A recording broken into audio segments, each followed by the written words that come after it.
Azərbaycanda doğru düzgün ədalət sistemi olsaydı, müttəhimlər kürsüsündə biz yox, korrupsionerlər, işgəncə kralları oturmalı idi. Ən pis halda burada hüquqi məsələlərdən danışıb bəraət alardıq. Ölkədə hüquq öldüyünə, bizim işdə sifarişli, qurama olduğuna görə daha çox siyasi məzmunda danışırıq. Beynəlxalq təşkilatlar çirkli pulların mənbəyidirsə, kriminal fəaliyyətlər həyata keçirirlərsə, niyə onda Əliyevlərin 32 illik hakimiyyəti dövründə BMT, Avropa Şurası, Avropa Birliyi, USAID, Dünya Bankı, müxtəlif qərb dövlətlərindən 100 milyonlarla, milyardlarla dollar yardım, qrantlar alıblar. Gileylənirlər ki, Avropa, Amerika Ermənistana yardım edir, bizə etmir.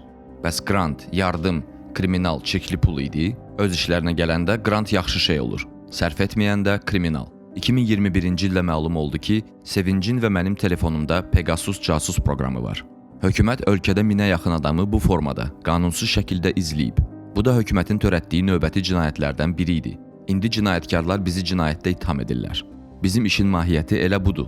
Bizim və digər araşdırmaçı jurnalist həmkarlarımızın yüksək vəzifəli məmurları ifşa etdikləri cinayət əməllərini hökumət bugün bizim üstümüzə atmaq istəyir.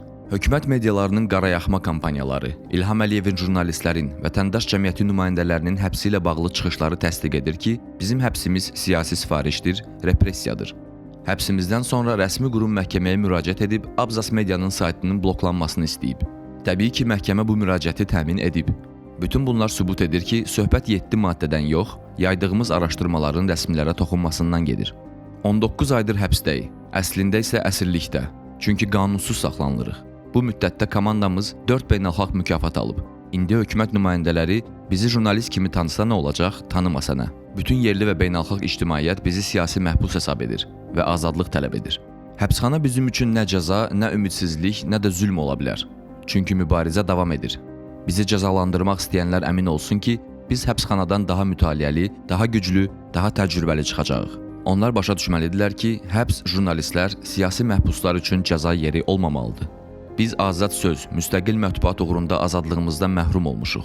Həbs olunduğuma görə heyfslənmirəm. Bu da bir təcrübədir. İlham Əliyev bizim fiziki azadlığımızı əlimizdən ala bilər. Amma düşüncə, ifadə, söz azadlığımızı əlimizdən ala bilməz. Hökumət nümayəndələri mənə deyir ki, 2 yaşlı övladın var, onunla vaxt keçirməlisən. Amma gəlib həbsdə oturmusan. Təklif edirlər ki, hökumətlə razılaşım, fəaliyyətimi dayandırım və azadlığa çıxım. Mən də onlara deyirəm ki, biz həm də övladlarımız üçün mübarizə aparırıq. Bu ölkə təkcə oliqarxların 5-10 uşağının yox, həm də digər milyonlarla uşağındır. Azərbaycandakı bütün uşaqların firavan, ədalətli, ləyaqətli yaşamaq haqqı var. Diktatura Azərbaycan mətbuatının 150 illiyini təntənəli şəkildə qeyd edir, konferanslar təşkil edir, mükafatlar verir. Zərdabidən milli müstəqil mətbuatdan ağız dolusu danışırlar. Amma əməlləri bunun əksini deyir. Müstəqil jurnalistlərin əhəmiyyətli hissəsi zindandadır. Əmin olun ki, Əli bəy Hüseynzadə, Axundov, Mirzə Cəlil və bu kimi görkəmli qələm adamları indi yaşasaydılar, bu hökumət, bu təfəkkür onları da linç edər, şərləyər, ağır hökmlər oxuyardı.